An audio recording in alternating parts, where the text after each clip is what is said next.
Situata në lindjen e mesme po ndikon gjithnjë e më shumë rrugët kryesore detare dhe tregjet globale të energjisë. Grupi Houthi në Yemen, i lidhur me Iranin, ka njoftuar se do të ndalojë kalimin e anijeve që lidhen me Izraelin në detin e Kuq, pas rifillimit të sulmeve ushtarake mes Izraelit dhe Iranit. Ky vendim ka ngritur shqetësime serioze për sigurinë e një prej korridoreve më të rëndësishme detare në botë, përmes të cilit kalon një pjesë e madhe e tregtisë globale të naftës dhe mallrave. Rruga e detit të Kuq lidhet drejt për drejt me ngushtitjen strategjike të Bab el-Mandab, e cila është një pikë kyçe për transportin e energjisë nga Gjiri Persik drejt Evropës dhe Azisë.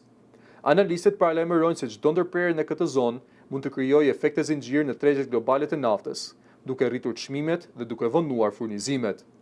Në të kaluarën, sulmet e ngjashme të Houthive ndaj anijeve tregtare në vitin 2023 shkaktuan devijime të mëdha të trafikut detar, me shumë anije që u detyruan të kalonin rreth Afrikës, duke rritur ndjeshëm kostot dhe kohën e transportit.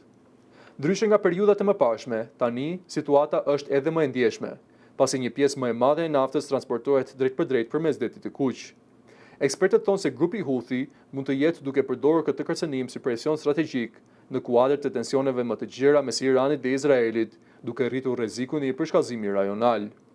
Ndërkohë, tregjet ndërkombëtare të energjisë po ndjekin nga afër zhvillimet, ndërsa Afrika për një krizë të re të furnizimit me naftë vazhdon të rritet.